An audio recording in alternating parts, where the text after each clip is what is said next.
तर आज आपण बनवणार आहोत झटपट होणारा भोपळा आणि तूर डाळीपासून भन्नाट अशी रेसिपी। इथे क्यूबच्या आकाराचा भोपळा कट करून घेतला आहे। भोपळा शक्यतो कवळा घ्यायचा आहे। इथं 2 ते 2.5 पळी तेल टाकून घ्यायचं आहे। आणि आता तुम्ही म्हणाल की ते जास्त दिसतंय तेल, तर ही छोटा कुकर असल्यामुळे थोडंसं जास्त वाटते। तेल कडकडीत गरम झालं की मोहरी टाकून घेतलेली आहे। तुमच्या आवडीनुसार जिरे मोहरी काहीही टाकू शकता। आता पहिल्यांदा आपल्याला डाळ इथं परतून घ्यायची आहे। असे केल्यामुळे काय होतं, डाळ जास्त गाळ होत नाही किंवा थोडंसं का होईना असं डाळ थोडीशी त्यामध्ये जास्त शिजली जात नाही, म्हणून त्यामुळे परतून घ्यायची आणि चवसुद्धा छान लागते। आता इथं अद्रक आणि लसूण ठेचून घेतलेलं टाकून घेतलं आहे। थोडीशी कोथिंबीर टाकून घ्यायची आहे।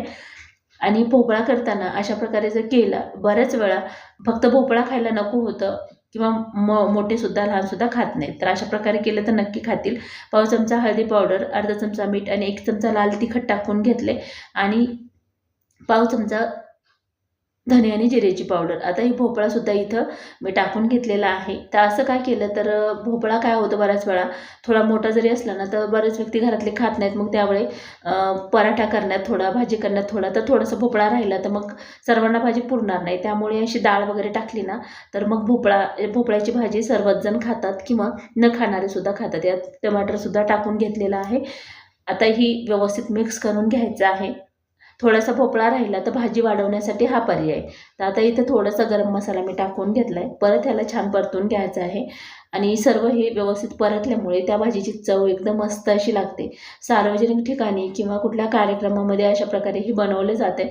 पण भाताने ही भाजी ना इतकी भन्नाट लागते गरमागरम जर खाल्ली ना त्यावेळेस।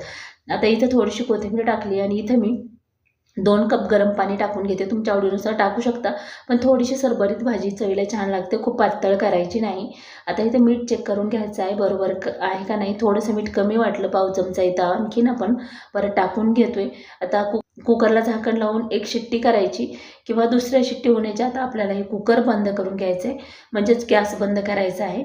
तर थोडंसं तब्येत खराब असल्यामुळे ना आवाजाचा थोडासा इश्यू येते किंवा व्यवस्थित आवाज येत नाही। आता इथं 2 शिट्टी झालेली आहेत। 2 शिट्टी झाली की पटकन झाकण बाजूला करायचं, नाही तर भोपळा इतका शिजला जाईल, डाळ आणि भोपळा एकजीवच होऊन जाईल, म्हणजे जसं वरणला आपण हटवून घेतो तशा प्रकारे। त्यामुळे दीड जरी म्हणजे 1 शिट्टी होऊन थोड्या वेळ 2 मिनिट झाले की 1 मिनिट झाला की लगेचच गॅसचे आहे ते बंद करायचं। ते अशा प्रकारे ही भाजी होते, एकदम भन्नाट चवीची आणि झटपट होणारी। सकाळच्या गडबडीत बनवा किंवा संध्याकाळी बनवा, अशा प्रकारे बनवल्यानंतर मला कमेंट करून नक्की सांगा। तर ही रेसिपी तुम्हाला कशी वाटली ती कमेंट करून नक्की सांगा। पूर्ण रेसिपी पाहिल्याबद्दल धन्यवाद।